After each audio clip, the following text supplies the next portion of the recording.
Hyderabad Sukkur motor وے میں 2.25 ارب روپے کی کرپشن کا معاملہ آیا ہے۔ جی ہاں، بالکل بریکنگ نیوز آئی ہے۔ جب انکوائری کی گئی، تفتیشی اداروں نے انکوائری کی تو 2.25 ارب روپے کی کرپشن سامنے آئی ہے۔ ڈی سی مٹیاری عدنان رشید جو ہے اس میں ان کا اہم کردار سامنے آیا، ان کے ساتھ ان کا اسسٹنٹ کمشنر ملوث ہے۔ انکوائری کی رپورٹ سامنے آنے کے بعد عدنان رشید کو ڈی سی مٹیاری کے عہدے سے اسسٹنٹ کمشنر کو معطل کر دیا گیا۔ کل رات جو ہے عدنان رشید کی جو ہے گرفتاری بھی ہو گئی ہے۔ اب وہ انڈر انویسٹیگیشن ہے اور کسی ادارے کے پاس ہے، تفتیش جاری و ساری ہے۔ اور اس میں بیسیکلی یہ ہوا ہے کہ جو موٹر وے کے درمیان جہاں سے موٹر وے گزرا ہے وہاں پہ جو لینڈ آئے، جو زمینیں آیا،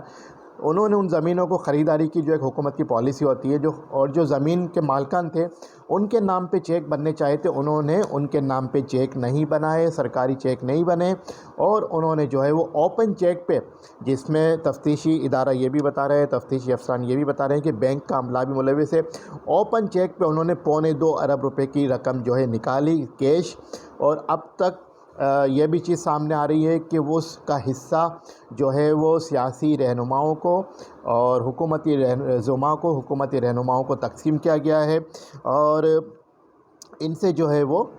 انکوائری ابھی جاری و ساری ہے، اور تفتیشی افسر کا کہنا ہے کہ انکوائری مکمل ہونے کے بعد ان کے خلاف FIR درج کی جائے گی۔ اور ذرائع یہ بھی بتا رہے ہیں کہ جناب عدنان رشید جو ہے وہ وعدہ معاف گواہ بھی بن سکتے ہیں۔ جی ہاں، بالکل یہ بہت بڑی خبر ہے، کیونکہ 2.25 ارب روپے کی جو رقم ہے، ایک ڈپٹی کمشنر کی اتنی